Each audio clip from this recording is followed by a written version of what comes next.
So guys, what you see behind me is not an optical illusion. This is probably the world's first jet-powered Pontiac G8, and it's right here in Southern Ontario. Meet my friend Stuart. You're really hyping this thing up. My name's Stuart, and this is my jet car I call Chaos Inc. Chaos Inc. Let her rip.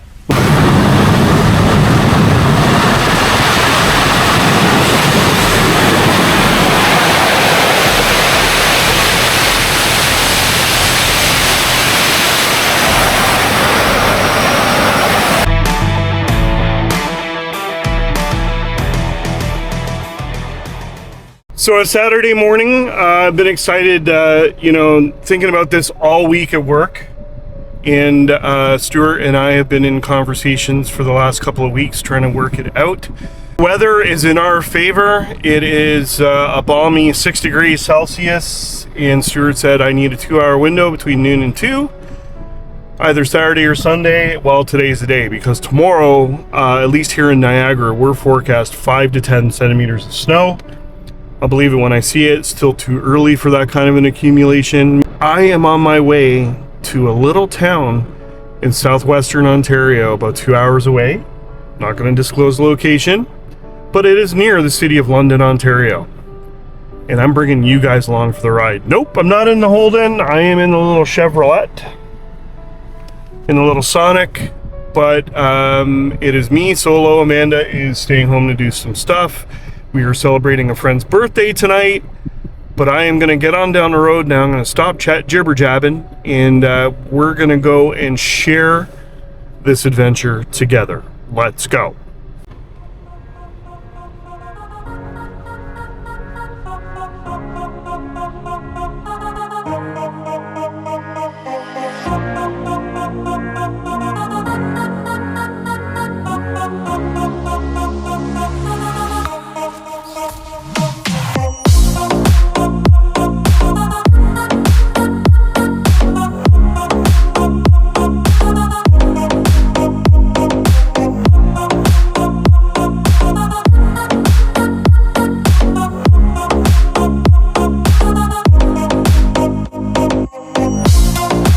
Okay, just stopped for a little nature break in a little place called Ingersoll. So this is just a rest stop alongside the highway. We are now 36 minutes away from seeing one of the most epic Holdens you're ever going to see. I was told, better bring hearing protection, so I did just that. I promise you, you've never seen anything quite like this. It's gonna be crazy. Let's go.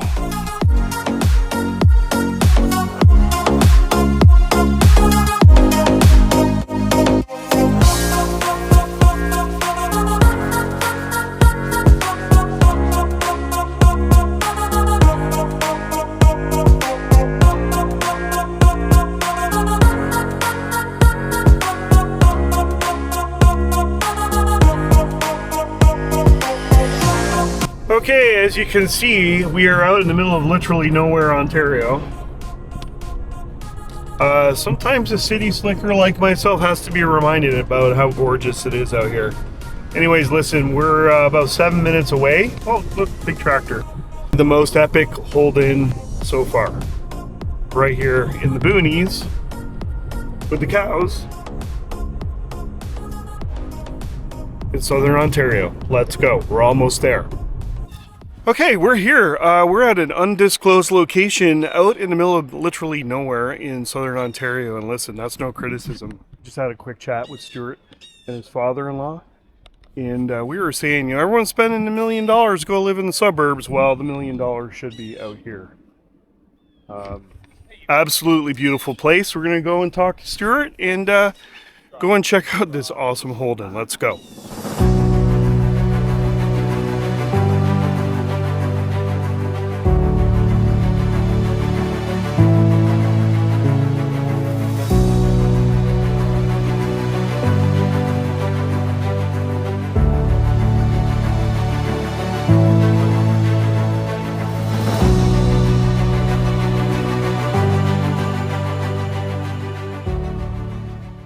the amount of people that have seen it and like, but a lot of people don't even have their own account, so they can't subscribe. Well, there is some of that too. You're right. Like, you know, the old school guys who don't even have an account or an online presence, right?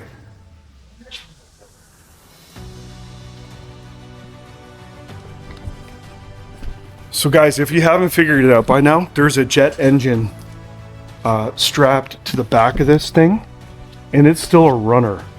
So he could, in theory at least, drive this somewhere and then fire it up. But now he was just telling me he needs that rig there, and I'm sure he's going to tell me more about it, to start this.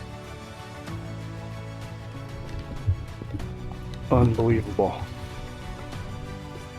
So don't worry, we're going to have a full interview with Stuart here. He's just working on an O-ring situation for fuel supply. And the whole intent, the whole reason why we're here today, it's because we're going to get this bad boy fired up. And I don't mean that. I mean that back there. So stay tuned for that. So you're getting out the old box of O-rings? Yeah. I wonder why they keep failing at me. So while you're doing that, do you mind if I just fire some questions at you? Let her rip. So how does one acquire an engine, and what kind of an engine, the jet engine I mean, and so how do you get one, where did you get it, and what kind of aircraft did that come out of? So I was ready for this. It's the same as where do you get car parts for the G8, where do you get the Holden stuff, right? Once you're in a world, you become familiar with, you know, their Facebook groups, their marketplaces, I suppose, right? So there's a guy out there with a stash, and you're like, oh, I know this There's guy. Several, right? Like for aircraft, Barnstormers is one of the websites that's like classifieds for aviation, for aircraft. Okay. YouTube, actually, what's funny, I don't know who, you know, if you can plug different YouTubers and go whatnot, for it. But okay. Jimmy's World is a big aviation guy. Yeah. And September last year, he did a video of a guy actually, spoiler alert, I'm actually going to get another one of these, where he has one and for sale at a really reasonable price. And that's what really got me. I've been interested in aviation for a long, long time. Yeah. But the opportunity and how affordable these actually are came up. So that's where I got this. That's what inspired me to get this. And this one I ended up finding elsewhere. It was in an airplane that crashed in 2010 at the Reno Air Races. No way. There's no real record of it. Like it's sort of the AIB, the Aviation Investigation Report, or whatever it's called. Yeah. But anyways, yeah, it did a gear up landing. The engine quit for some reason. I took a gamble. We drove down to southeast Tennessee. Picked it up from a guy, came back. I know that area fairly well. Yeah, it's beautiful country. Beautiful Actually, country. It's funny. I went down early December last year. Our first major snowstorm. Okay. I was leaving in that. So the trailer was plowing the road and everything. So. That sounds like quite the adventure. Yeah. So anyways, went down with a buddy, got this thing, came back, and got it going. So word of mouth through the community, kind of knowing people. I think you've explained in your own videos on YouTube, like you're a bit of an aviation guy.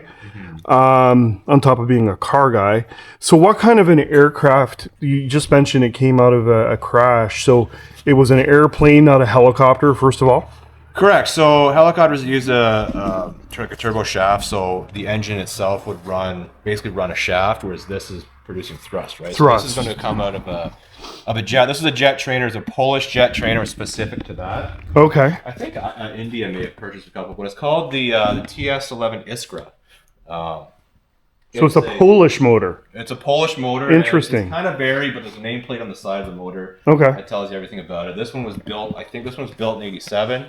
It was designed in the late 60s. It's a copy of a Rolls-Royce Viper 8, which is very common in like the Jet Provost and some other small warbirds there. Okay. So this thing produces at full blast in full proper condition. Seems like a refurbished engine, about 2,400 pounds of thrust. The engine itself weighs, I think, 700 fully dressed like this. Yeah. So that kind of leads me to the car. Did you buy the G8 strictly for this project? Is that because of the size of the car, you figured it would work out well with the motor? So... Or did you already have the car? Like, no, I bought the car for this. It was on an auction. I accidentally bought it. And actually was put a bid in, nobody else wanted it, probably because it didn't have a set of keys. Okay.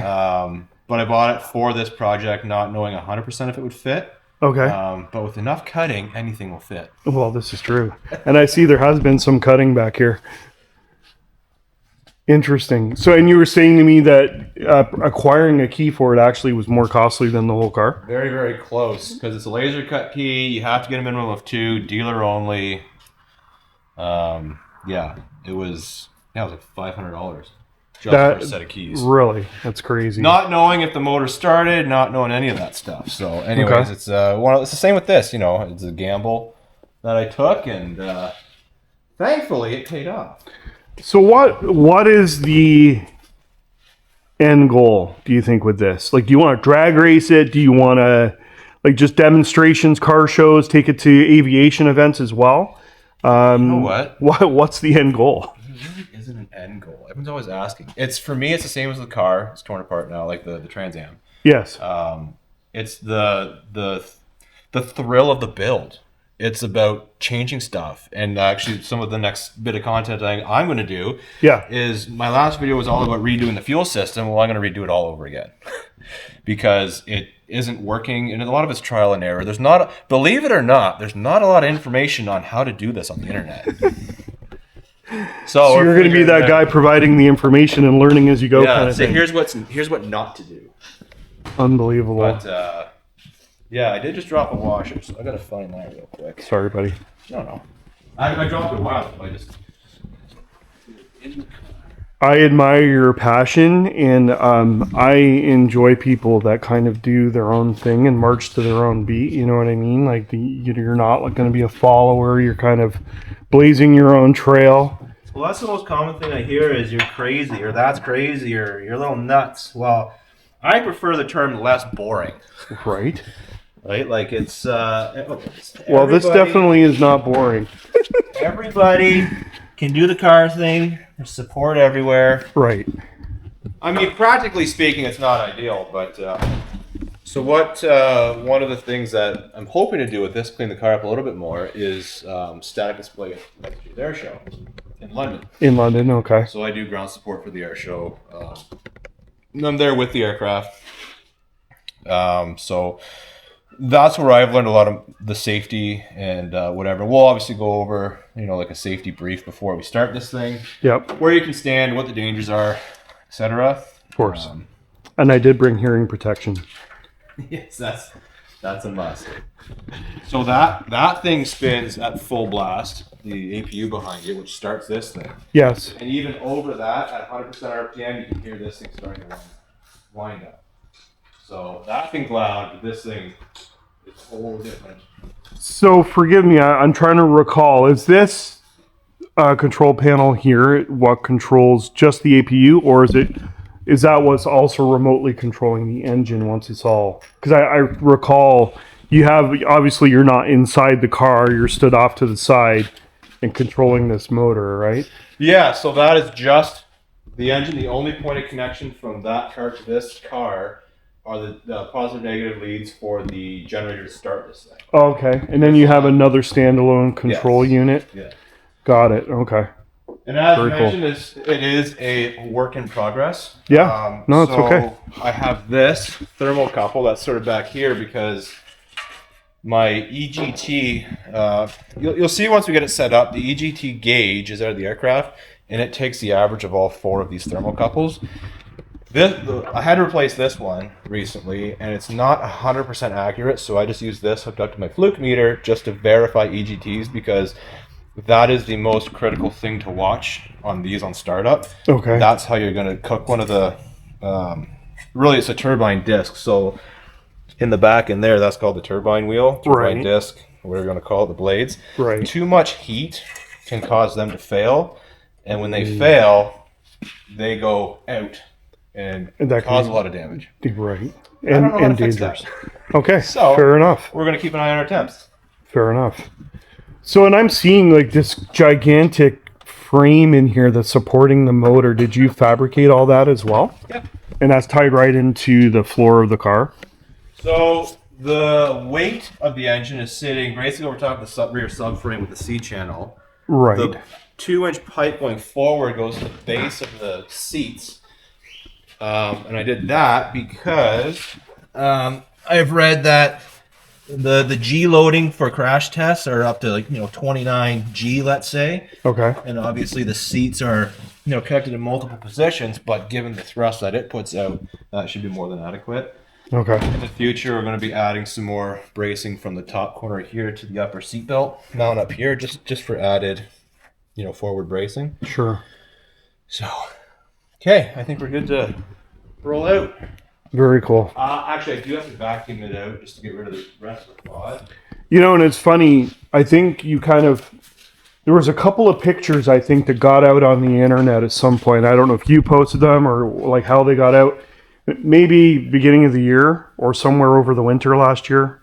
Like say within the last 6 months, 6 to 8 months, I would say, that I saw, at least I think I did.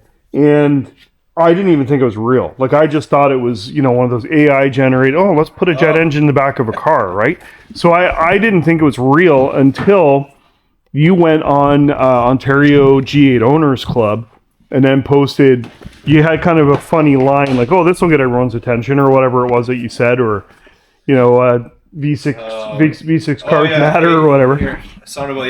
Hate on the V6s, here you go, or whatever. Right. And then I'm like, oh my God, it's real. And then to come to realize that you're 2 hours away, and I'm like, okay, if I could reach out to you and make it happen, we're going to go and look at that thing. So that was within a couple of weeks of his first run in this car. Okay. So how long have you been working on this then? I picked it up December last year. I had it on a stationary cart. I think May of this year, so 2025 Okay. was its first actual successful fire up, and it was terrifying for me. Was it? Well, I mean, it's lighting off. You've never done something like this before, and I'm just playing with the small guy behind you. Yeah. And but yeah, now it's no big deal. So for the first time, that was terrifying, but yeah, it lit off. So it was May of this year. So I get that out here.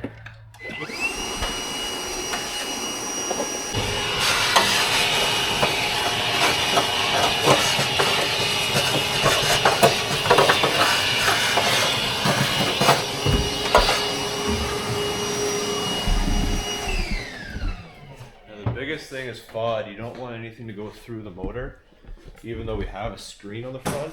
Okay. Any bits of metal, because I've been doing some drilling and cutting, and well, even with this screen here, I want to get the rag out and wow.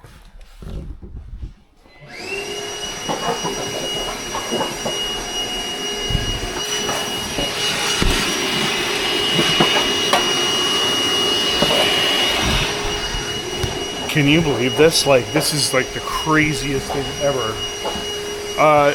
Listen, if you know something that's this out there, and I say that with admiration, that's a Holden, please mention it in the comments, because I think this is really something that's going to be hard to beat, guys. I mean,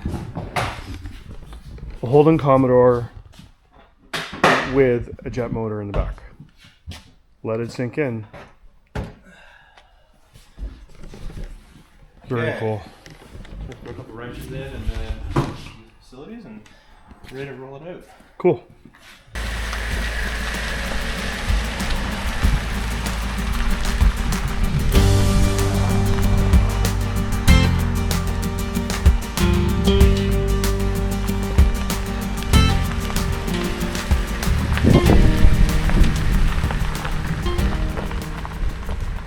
If you're watching this, right, it's going to be the most silly thing, I keep saying it, but please hit the subscribe button and the like button, because if you don't, then you don't know when his new videos are coming out, and he's building and growing this channel and platform, and without each and every one of you watching, there's no point in doing it. Whether there's 1 people or 200 or 400 people watching a video, each and every one of you is so important, because when I started my YouTube channel, I was making videos to no one. 4 views, 6 views, 8 views.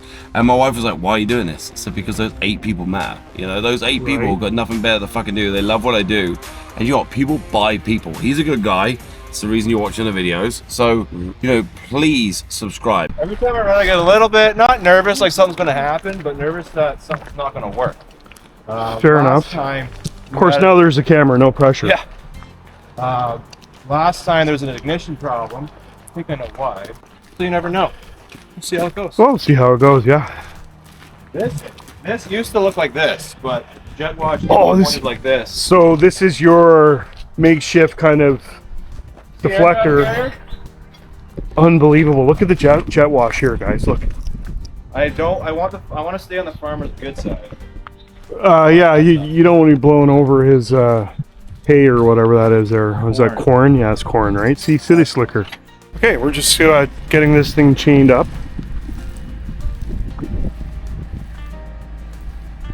Keep going. Imagine visibility isn't great. Right? How's that looking there? That, you're good. Well, you got another couple feet, I would say. Sunroof works, the windows work. That's hilarious. Now, if you tell me you still have aircon, I mean, you know. It didn't work when I got it, but I do have heat. You have heat. Well, you kind of need it. Time to get the other engine. Oh, the APU, yeah. I'm actually going to be using that table for... I'll move my stuff.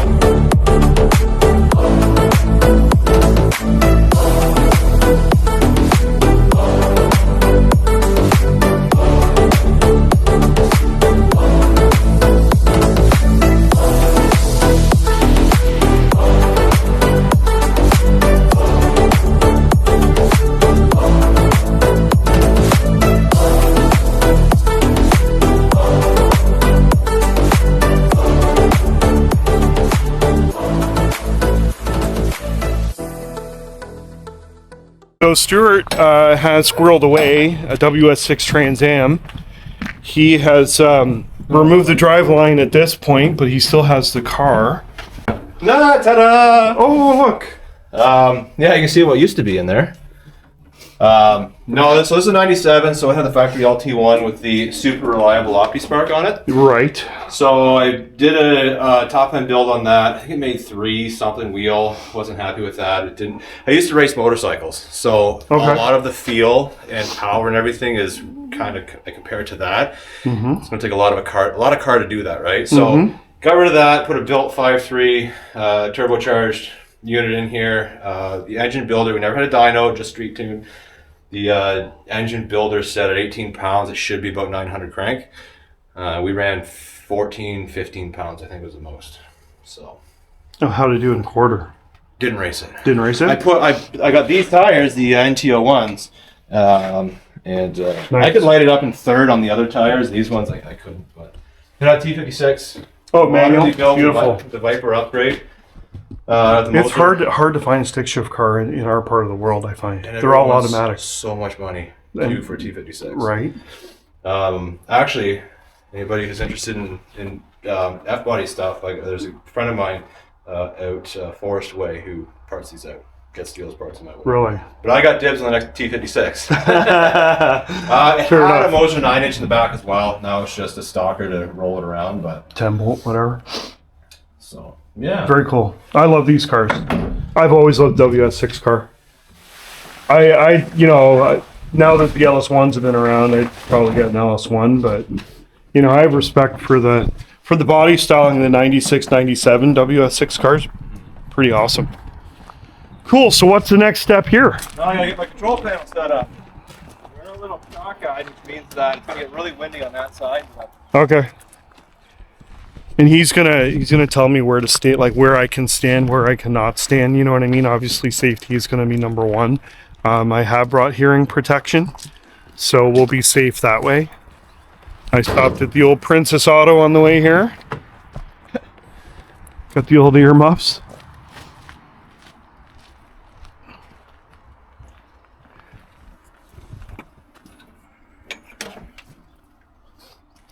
So part of my quest in continuous build is to make this a bit easier to set up. It's a bit of a pain.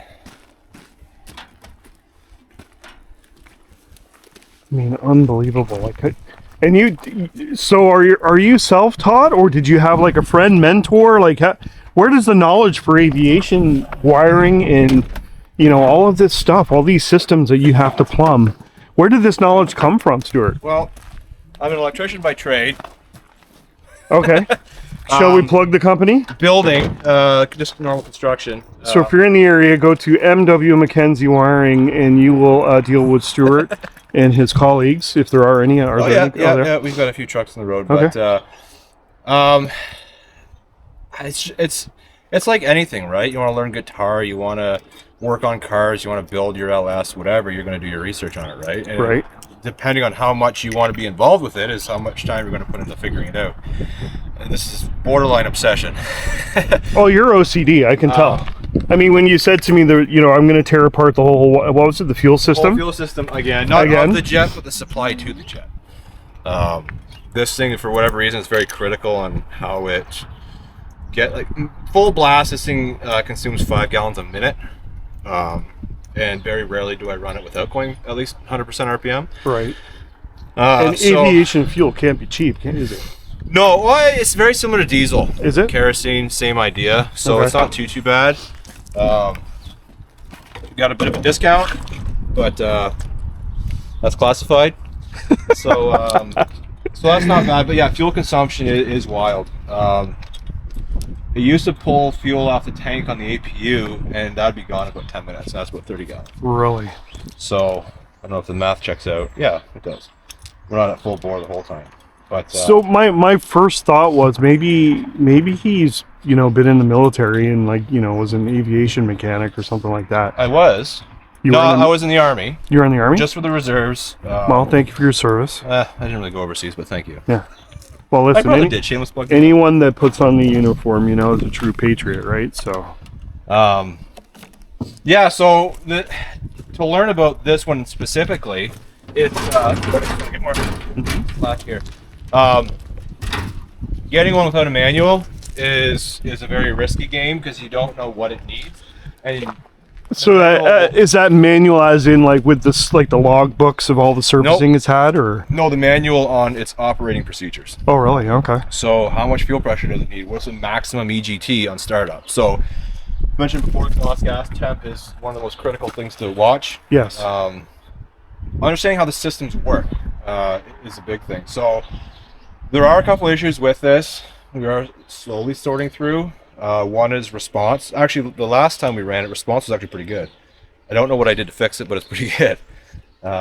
So response is a little bit sluggish, especially on low RPM, which is kind of normal, but this is above normal.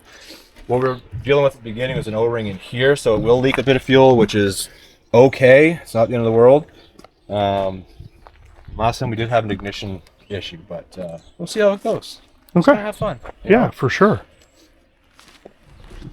Guys, this is gonna be epic.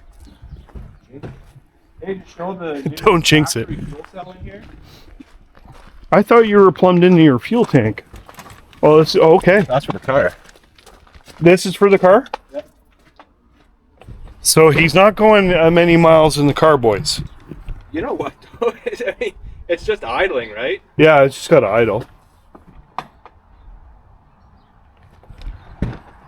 So who thought when you woke up today you'd be seeing a Holden Commodore, Pontiac G8, whatever you want to call it, with a jet motor in the back of it?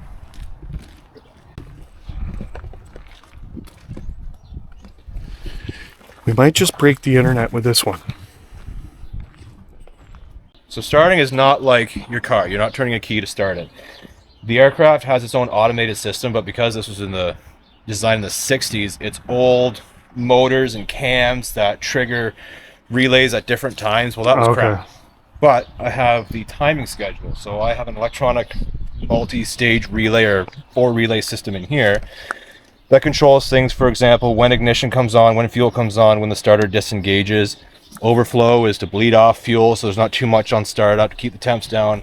Anyways, that's a whole automated sequence. Okay. And I tried to do it by hand for a while, but there's so much, and that's why I've got even here, you know, cycle on, off, all these different intervals. Okay. So you really have to concentrate and time things. I did. You did? Now start and just watch. But typically I'll be recording this and I can see all the lights, what happens. Okay. So I know. The biggest thing is I'm watching, this is my EGT gauge, my temperature. And I got one up there. And that's what I'm watching primarily, ready to cut fuel in case it gets too hot. Okay. Once it RPM stabilizes, you know, we're good.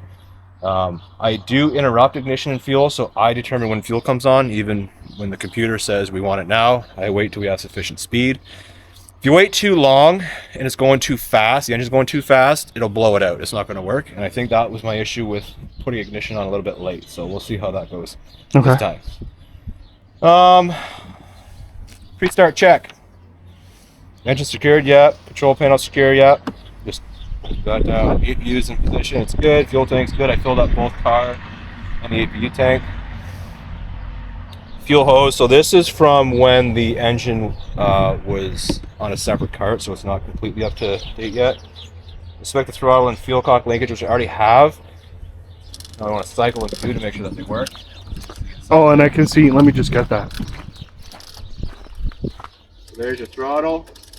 There's your fuel cock. Very cool. A little bit of hiccup. Okay. Intake and no exhaust opening's clear. Make sure the intake's clear. One of the things I've added and built as an electrician, this is 1/2-inch EMT conduit. Oh, no Bent kidding. that up, bent it around to fit around the seat as well. And just a FOD screen so it doesn't pick up rags or anything go through the intake. Makes sense. And still get a sufficient amount of air. It's totally brilliant. Built the bell mouth as well. It's said by experts that you lose about 30% of power without the bell mouth because air doesn't seem to go around a sharp edge very well. Okay. It just needs that smooth transition. So in an aircraft, you'll see that all the ducts are smooth and the intakes are rounded, and that's for better airflow. Okay. I guess it would help to actually So, connect my wires. is it the whole entire black part, like forward, that is something that you custom fabricate? Yeah, so I've made this forward, and I'm Okay. not a fiberglass guy. Okay. So be sure to judge all you want in the comments. No. Listen, I think they're gonna appreciate. It's not exactly what do you call it, backyard mechanic, but Close. it's close. You know what I mean? I think they're gonna appreciate your ingenuity, Stuart. That's good. That's connected. Valves are open. Boost pump on. Okay. That's just pressurizing the system. It's all bleeding off. Oh, we do have a leak. Is it that O-ring? No. Right by you at the door there. Okay.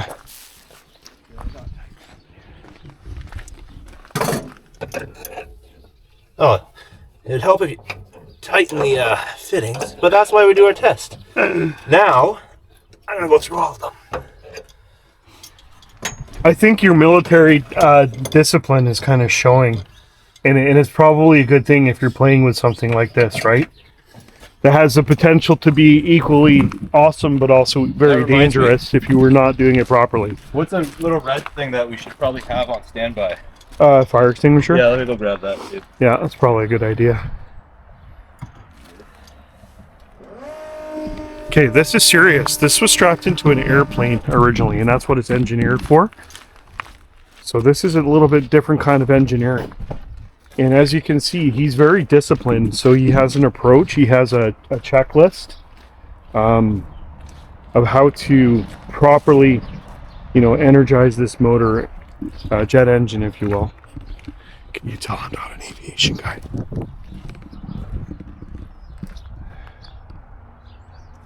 I mean, anyone who's familiar with aircraft will know what all this stuff is.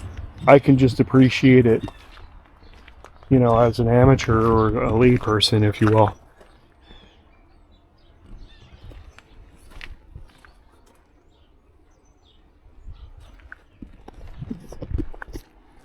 Okay, so safety first. So we got 2 fire extinguishers.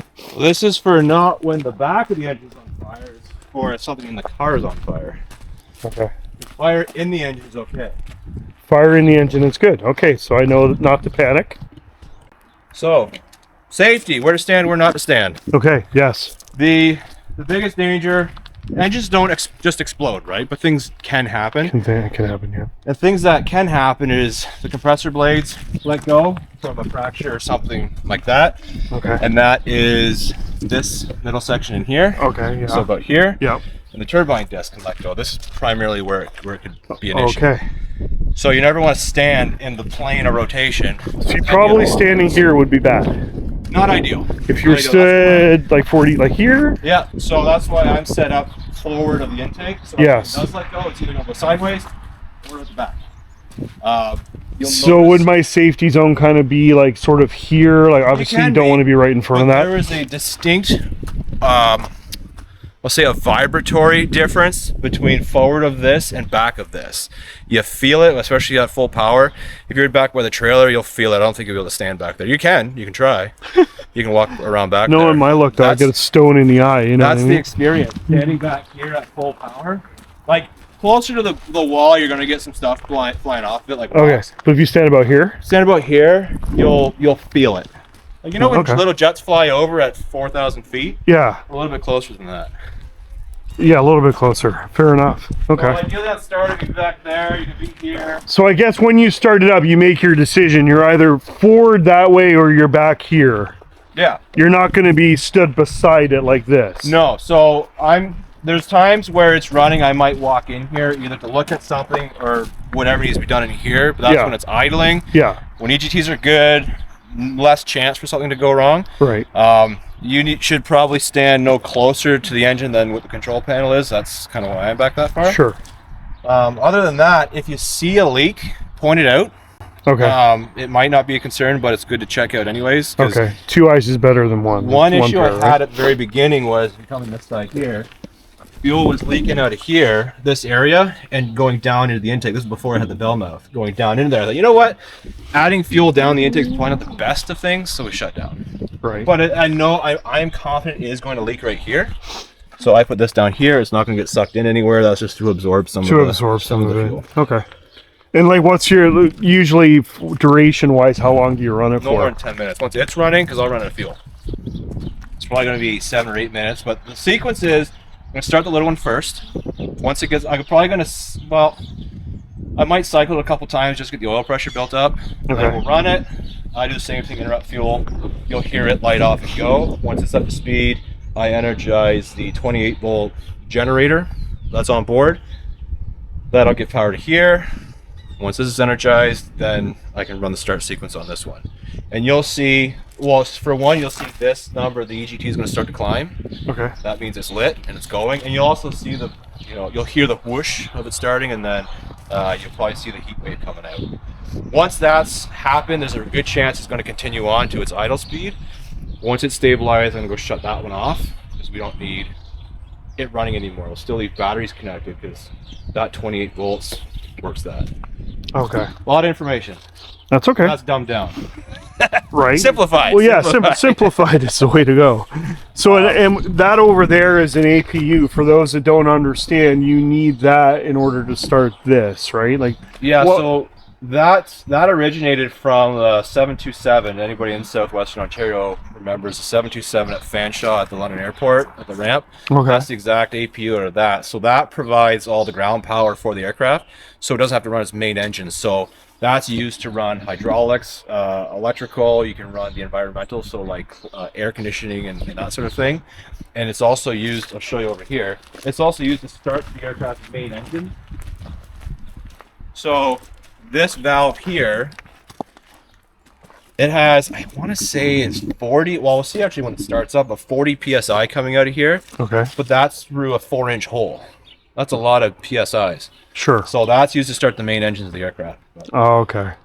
But yeah. So like if it's on the ramp and they're loading passengers, but they don't have the engines running, but they got the aircon on, it's probably the yeah, APU. and you hear a small jet. That's this thing. This A thing. little bit more fuel efficient than the main engines. Okay. And these Also, usually in an aircraft that size, would that be in the fuselage somewhere, or is that? So this one I want to say was in the wheel well area, sort of near the left or the port side wing root. Okay. I didn't actually take it out of the aircraft, but it was when I got it was just this. Basically, there was a normally here is a 115 volt 3-phase 40 kilowatt generator. which provides the aircraft electrical, and that's 3-phase, 115 volt, 400 hertz. Okay. I'll never use that, so I got this out of an MRAP, and that's going to come in a future video. I'm going to go through this in more detail. Did you weld up this adapter plate here? I have had a machinist do this. Very cool. And then we forgot to add some vent holes, so I drilled those. That's why they're a little rough.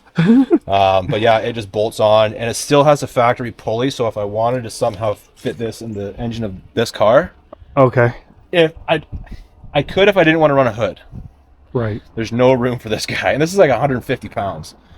So unbelievable. That way, I wouldn't need this cart, right? The G8's engine could run this, but there's no room to keep a hood on. So fair enough. So is the goal kind of to keep it looking like a car as much as possible? The front. Do you think? Yeah. The front half. Yeah. So maybe you need a ute. You know, there's a lot of guys. Oh yeah, he needs a ute. That's right. Yeah. You know, I know a couple of over sure. I know a couple of guys. Well, that's what I mean. Everybody's seen. You know, Cletus way back when he originally got mullet, that's what it was for. This, but to actually go, you know, competitive racing. Right. The J85. Right. And that J85, I think from what the Larson Motorsports guy said, is only 600 pounds of thrust more than this guy. So. Okay. The end goal is to maybe put an afterburner on it too. So. Really. The options are endless. When you're a little nuts. So dare I ask, and if you don't want to disclose, it's okay, but I'll ask the question, like how much do you have invested in this current setup, do you think, roughly? So that APU, I paid 2,200 Canadian for. Okay. I knew the history of it because I knew the guy that ran the program that maintained it, and I knew it worked. Okay. This was 1,500 US. The jet motor was 1,500. It was 1,500 US. So it's not chicken. Random chicken. That's funny. This was 1,500. Then it was an extra 1,000 for the manual. A lot of the stuff on that side there, the starting start box, the giant 400 amp contactor, the igniter boxes, all that stuff are actually part of the airframe. Okay. So to get those was an extra 1,000, 2,500 plus the trip. And so most of everything else has come from Amazon, so okay. It's been relatively inexpensive. So we're talking thousands, but not tens of thousands. No. It's funny, that car in there was probably close to 6 figures invested in the whole, like everything. But nobody bats an eye. But as soon as you do something like this, you're like, oh my god, breaks the internet. It's interesting, the perception. The biggest interest in perception is the danger. Of course, it's dangerous, but everything is. You know, nobody bats an eye racing a motorcycle. Wow, this is true. That's not true. People do say that, but you know, car engines aren't designed to sustain 100% RPM all the time, which these are, right? So as long as you kind of have an idea of what could go wrong and where to be, you know. Well, I don't think just your average kind of car guy, mechanical person is going to go this route. You need to have, like you said, you're a hobbyist in the aviation field to begin with. And then probably a military discipline background would probably help too, right? We can go with that, sure. Right? We'll go with that. So, I mean, yeah, so another thing I'm doing is, so that car ran off a Holley Terminator with the digital dash. Yeah. It's doing nothing right now, so I'm going to have it monitoring this system. Really? You can do that with a Holley Terminator? Well, look at this down here. I've got, this is the inlet fuel pressure to the high pressure pump, and this is just a 0 to 100 PSI sensor. Okay. Holley knows no difference, so I'll just put that on the dash. Fair enough. The dash mounted over there. It's going to measure EGTs. It's going to measure, this goes up to 1,000 PSI up here, so I'd have to get a different whatever pressure sensor for that. This is oil pressure. Because I can't see all the gauges when it's in the car and I'm back there, right? Right. These were all put on when it was on an open cart where I could see everything and measure everything. So eventually, I'll just have one display that's going to measure all of the things I... That's actually a great idea. You know, it's like you said, you can't come up and look at these really... Yeah. Because you're in the danger zone. Well, and when you're standing back running it, like, it's just hard to see. Like, I got to look at a fluke meter from way back there to watch the EGT. I'm also watching everything up here, but these are also old, right? So, do I trust them? This thing has been intermittent, so it's nice to have this to verify. Okay. That's actually what these holes are for, is the mount for the 7-inch dash. Okay. So that's on a later. I love how this is a toolbox. Do you have tools in it? No. That would be funny. No, there's been a lot of changes as you go. Oh my God, look. So complex. But this replaced this giant start box that doesn't work anymore. Okay. We'll just close that back up. No, that's, you know. Okay, are you ready for some jet noise? Yeah, let's do it. Okay, so Do my whole... your kid here brought some earmuffs. My name's Stuart, and this is my jet car I call Chaos Inc. Chaos Inc. Let her rip.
Don't go that way.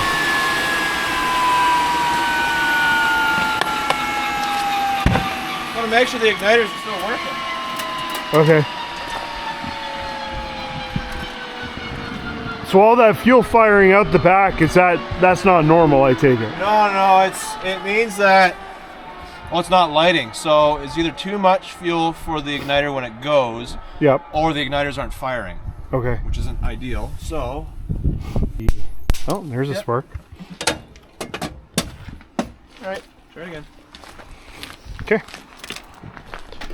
Dude, I'm not sure why it was problematic last time we did it. Okay, so normally I'd say, look, guys, this isn't rocket science, but this kind of is. So, you know, like, these things, you got to be patient. And, you know, he wants to put on a show, but you never know what might happen.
chicken is like unfazed by the jet engine.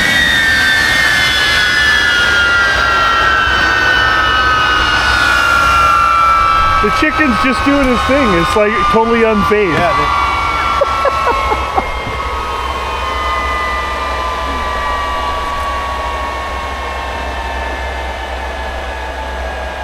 Dude, that's unbelievable.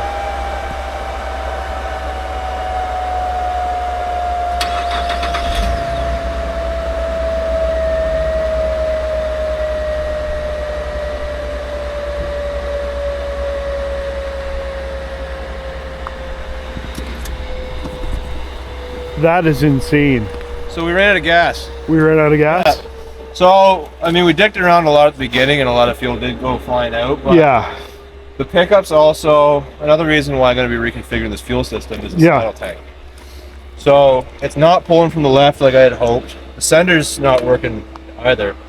And I left the pickup about an inch above the bottom. Okay. Maybe 3/4 of an inch. Yeah. So it's not getting it all. So, ideally, I want a tank the size of that. It's a 30 gallon on the APU. Yes.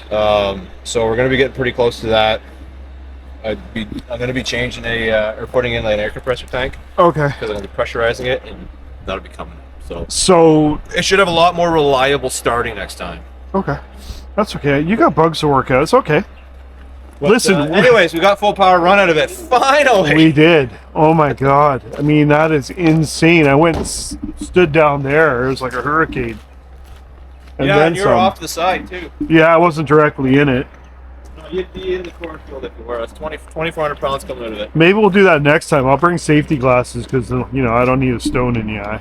One of the videos I want to do is throw like pieces of wood or something just in behind it. And Just see them launch. see how far they go. They Once go. the wall's down, I don't need to destroy that thing. Right. Well, listen, thank you so much for sharing this with us. And you are one interesting guy. I don't know how to take that. And I say that with love and respect. Oh, man. You want to get a taillight? If anyone's got a roller, a new chassis, because it's actually kind of crusty underneath. You can see like through here, right? The subframe. It's There's a guy down in Niagara Falls right now, $1,000 for a almost complete car. It's missing the back bumper, it's missing the front bumper. But we know guys. There's a guy, I told you, there's a guy in Hamilton. He's got a bunch. yeah. You know what Yeah, I we mean? can talk later about that. Sure. Yeah. I saw fuel pressure rolling back from the supply, which means that she was out of fuel. Right. Getting awfully low, so it started. I wanted another power run, but that's fine. I'm glad we got. No, we got it, man. We got the point. So what do you guys think of Stuart and Stuart's build? Let me know in the comments. And again, don't forget, go to Taco Rebuilds, okay? Go and check out his channel, and then you'll see the progress he's making and what he's getting up to. Not only with this project, but I'd imagine he's going to have other things on his channel as well. And Stuart, thank you so much for taking the time to. Absolutely happy to Appreciate have it, you show man. off. It would be at the next car show near you, but the police would be there pretty quick, I think. Yeah, you know. A little bit of noise complaints. It's not that and yeah, I mean, now that I understand how loud it really is, I mean, I even felt like the hearing protection, like Well, you had to you hold the notice- muffs in, right? behind here, like you were back there. The camera won't pick it up. Hopefully, it's not too distorted. But Yeah, you really feel it, right? you can really feel it, Whereas up here, you hear more of the intake sound, which is that whine. right? No, but where I was stood, you could definitely feel it. I mean, it gets right into your chest for sure. Yeah.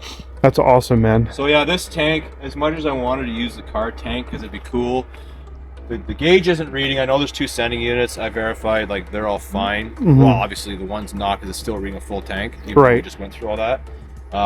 But 19 gallons is a full capacity. We're not getting all of it. It's just not enough to sustain this for 5 minutes. Right, Right? Because you look back and it's like a 5-minute runtime. right. But it's interesting. What I find very interesting is when that thing's running. So the APU runs at 100% RPM, so it's at full speed because it's making electrical power and air. Right? Sure. I did verify on the gauge; it is 40 psi. Okay. You can still hear this winding up to idle over that sound, You can, yeah, which I find yeah. pretty awesome. And then when this comes into its own and you turn that off, then you realize what kind of an animal this really is, right? Yeah, we start playing with that Yeah. throttle lever. Right. That was. It would have been nice to do a longer run for you. No, you're good. Next time, like I said, I'm hoping. The problem is practicality. I mean, this is obviously not the ideal platform for an engine. I mean, that would be that would be an airplane. Second to an airplane, right? Something like a like a pickup with the bed missing or something like that, just on the back of that. Sure. Have all the space, because now I'm looking at where am I going to that fuel tank actually will fit perfectly in under here, but I don't want this spinning blade of death to let go puncture. Yeah, because that spinning blade of death could very well do that, right? Yeah. So lots to consider, but that's the fun of it. There's no end goal. It's always going to change. It's the joy and the thrill of the build. Right. And I said, like, once if people are interested, like, there's guys. I talked to guys in Poland, in Switzerland, down in the U.S., West Coast Canada, like people. I don't have this specifically, but are the UK that are into all this stuff. So there is, like every car world, there's a world for these. Right. I just have not heard of anyone else doing one with a VE Commodore G8 or, So these guys will be interested in that. And then you definitely put a smile on my face, which means you put a smile on their face. Thank you for your patience. Thank you. Oh, no worries. It's always when well worth it. The camera's rolling, you got stage fright. Right. No pressure. But hey, we went back to the system that worked. I think it was an igniter coming off prematurely, fuel delivery, all the things. So, yeah. I'm glad you figured it out. At least we got to see the full blow, so to speak. Yeah. Wicked. Joy of cleaning it all up. You're awesome. Sorry. You're awesome, buddy. Thank you. Thank you for making the trip. Yeah. So there you go, guys. Make sure you check out Taco Rebuilds. Thanks for watching today's video. I'm going to end it there. And you know what you got to do. Live life to the max, just like Stuart does with his jet engine Pontiac G8. Life's too short to be cool. That's right. See you next time.